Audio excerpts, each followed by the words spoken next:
చక్కని చందమామ కథలు పిల్లలు. ఈరోజు చందమామ కథ సాహసవంతుడు. ఇది ఒక బేతాళ కథ. కీర్తిపురం రాజ్యంలో ఒక గ్రామంలో శ్రీకాంతుడని ఒక యువకుడు ఉండేవాడంట. వాడు అనాథ. అయితే శ్రీకాంతుడికి అసమానమైన ధైర్య సాహసాలు ఉండేవి. వాడిది చెప్పుకోదగిన దేహదారుఢ్యం. ఒక్కసారిగా 10 మందిని కూడా ఎదుర్కోగల కండబలం ఉండేదంట వాడికి. ఒకసారి సమీపంలో ఉన్న అడవి నుంచి ఒక పెద్ద పులి తరచుగా ఆ ఊళ్ళోకొచ్చి దొరికిన వాళ్ళని చంపి అడవిలోకి లాక్కెళ్ళసాగింది. ఈ సంగతి రాజుగారికి తెలుపుదామనుకున్నారు ఊరి వాళ్ళు. కానీ ఆ వార్త ఆయన చెవిన పడలేదు. ఒకరోజు మిట్ట మధ్యాహ్నం శ్రీకాంతుడు ఏం చేస్తాడంటే అడవిలో ఒక చెట్టు ఎక్కి గొడ్డలితోటి కొమ్మలు నరుకుతుంటాడు. ఆ సమయంలో ఒక బాలిక ఏడుస్తూ పరిగెత్తుకు రావడం కనిపిస్తుంది. ఆమె వెనుకగా ఒక పులి గాండ్రిస్తూ పరుగు తీస్తుందన్నమాట. ఇది చూసి శ్రీకాంతుడు ఏమాత్రం భయపడకుండా కొమ్మ మీద నుంచి కిందకు దూకుతాడు. దూకి తన చేతిలో ఉన్న గొడ్డలితోటి పులి మెడ మీద వేస్తాడు. అయితే అది పూర్తిగా తాకదన్నమాట. పులికి బలంగా గాయమవుతుంది. దెబ్బతిన్న పులి పెద్దగా గాండ్రిస్తూ శ్రీకాంతుడిపైకి దూకుతుంది.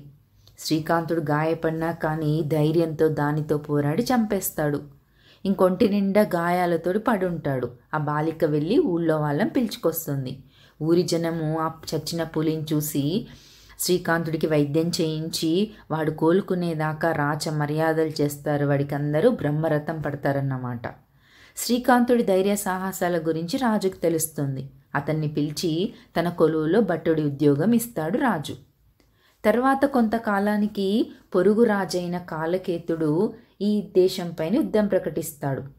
యుద్ధభూమిలో ఇరు పక్షాల మధ్య భయంకరమైన పోరు ప్రారంభమవుతుంది. ఆ సమయంలో ఒక చోట ఇద్దరు రాజులు ఒకరినొకరు గుర్తించి యుద్ధానికి తలపడతారు. అంతలో ఏమవుతుందో ఒక శత్రు సైనికుడు ఒక ఈటను విసిరేస్తాడు. అది రాజు అభిషిక్తవర్మ గుర్రానికి తగులుతుంది. గుర్రము పెద్దగా సకిలించి వెనుక కాళ్ళ మీద లేస్తుంది. దాంతో పక్క కొరిగిపోతాడు అభిషిక్తవర్మ. ఇదే అదనుగా కాలకేతుడు ఏం చేస్తాడంటే తల మీద ఖడ్గాన్ని పెడతాడు.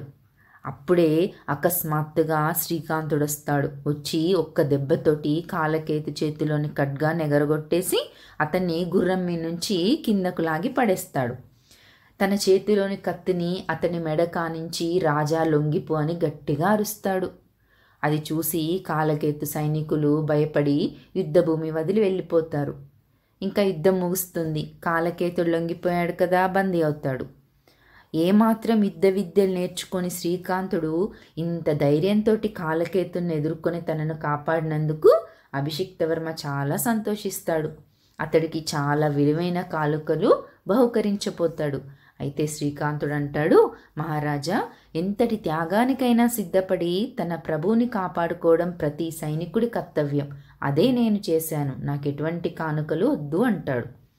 అప్పుడు అభిషిక్తవర్మ అతని రాజభక్తిని మెచ్చుకొని యుద్ధ విద్యల్లో శిక్షణనిప్పించి తన అంగరక్షకుడిగా నియమించుకుంటాడు.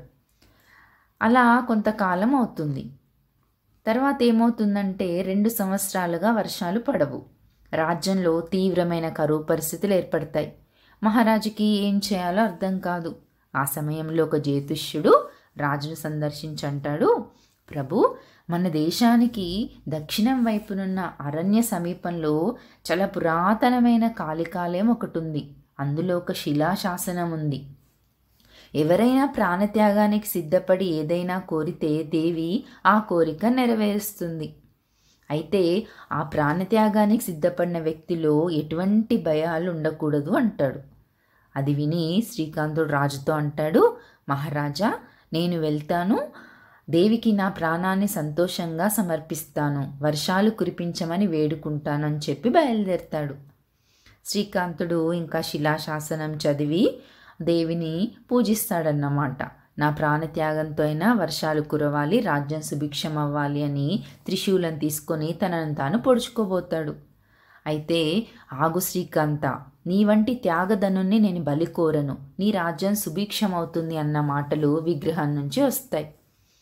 మరుక్షణం ఏమవుతుంది, కుండపోతగా వర్షం ప్రారంభమవుతుంది. శ్రీకాంతుడు నగరానికి తిరిగి వస్తాడు. వచ్చి రాజుతోటి జరిగిందంతా చెప్తాడు. రాజు అన్ని చాలా మెచ్చుకుంటాడు. నువ్వు నీ ప్రాణాన్ని కూడా త్యాగం చేసి ప్రజల కోసం ఆలోచించావు, కాబట్టి రాజ్యంలో నువ్వు కోరిన ప్రాంతానికి నిన్ను సామంతరాజుగా చేద్దామనుకుంటున్నా, సగం రాజ్యం తీసుకో అంటాడు. అందుకు శ్రీకాంతుడు అంటాడు, మహారాజా, మీ సేవకుడిగా నా ధర్మాన్ని నిర్వర్తించాను, నాకే రాజ్యము వద్దు, మీ సేవకుడిగానే ఉండనివ్వండి అంటాడు. తర్వాత రాజు ఏం చేస్తాడు, ఒక మంచి అమ్మాయిని చూసి అతనికి వివాహం చేస్తాడు. 2 పిల్లలు కూడా పుడతారు శ్రీకాంతుడికి. తర్వాత కొంతకాలానికి ఏమవుతుందంటే, రాజ్యం సరిహద్దుల్లో ఉన్న అడవులోకి ఒక రాక్షసుడు చేరుతాడు. దారిన పోయే వాళ్ళని చంపి తినడం మొదలు పెడతాడు. ఏనుగులు, ఖడ్గమృగాలు లాంటి వాటిని పిడికిలతోటి కూడా చంపేస్తున్నాడంట. ఈ విషయము రాజు నిండు సభలో చెప్పంటాడు, ఆ రాక్షసుడి దగ్గరికి సైన్యాన్ని పంపించవచ్చు, కానీ మన సైన్యం ఎంతో కొంత నష్టపోతుంది, చాలామంది చనిపోతుండొచ్చు. అందువల్ల ముందు వాడి దగ్గరికి ఒక దూతను పంపాలనుకుంటున్నాను. దూత ఏం చెప్తాడంటే, మనుషులను చంపి తినడం మానేస్తే మన పాకశాల నుంచి రుచికరమైన జంతు మాంసం ప్రతిరోజు పంపుతామని చెప్పాలి.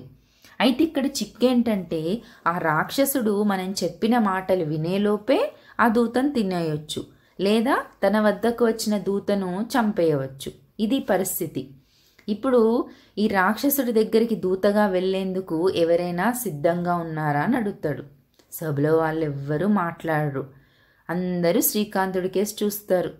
వాళ్ళ అభిప్రాయం గ్రహించిన రాజు శ్రీకాంతుడితో అంటాడు, శ్రీకాంత, అంతకుముందు నువ్వెన్నో సాహస కార్యాలు చేశావు, ప్రాణత్యాగానికి కూడా వెరవలేదు. రాజ్యంలో నిన్ను మించిన ధీరుడు లేదన్న ఖ్యాతి కూడా ఉంది. ఈసారి కూడా ఈ కార్యం సాధించుకు రాగలవా అంటాడు. దానికి శ్రీకాంతుడు అంటాడు, క్షమించండి మహారాజా, నేను రాక్షసుడి వద్దకు దూతగా వెళ్ళలేను అంటాడు.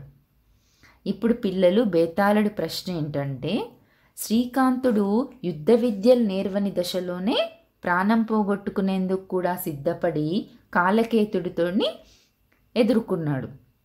కాళికాదేవికి బలయ్యేందుకు కూడా సిద్ధపడ్డాడు. కానీ రాక్షసుడి విషయంలో అతను ప్రవర్తించిన తీరు అసందర్భంగా, అవివేకంగానూ ఉంది కదా, దీనికి సమాధానం ఏంటి అనే ప్రశ్న బేతాళుడు వేస్తాడు. దానికి విక్రమార్కుడు సమాధానం ఏంటంటే, శ్రీకాంతుడు ఇవన్నీ చేసినప్పుడు ఒంటరి, ఇప్పుడు ఏకాకి కాదు, భార్య పిల్లలు ఉన్నారు. భార్యా బిడ్డల క్షేమం, వారి పట్ల బాధ్యతతో ప్రవర్తించవలసిన స్థితిలో ఇప్పుడున్నాడు. కాబట్టి ఆ కారణంతోనే అతను రాక్షసుడి దగ్గరకు దూతగా వెళ్ళడానికి నిరాకరించాడు. అది అవివేకం కాదు, వివేకంతో కూడిన నిర్ణయము అని సమాధానం చెప్తాడు. పిల్లలు, ఇంతటితోటి కథ కంచికి మన ఇంటికి. దీనిని ఎస్ శివనాగేశ్వరరావు గారు రచించారు.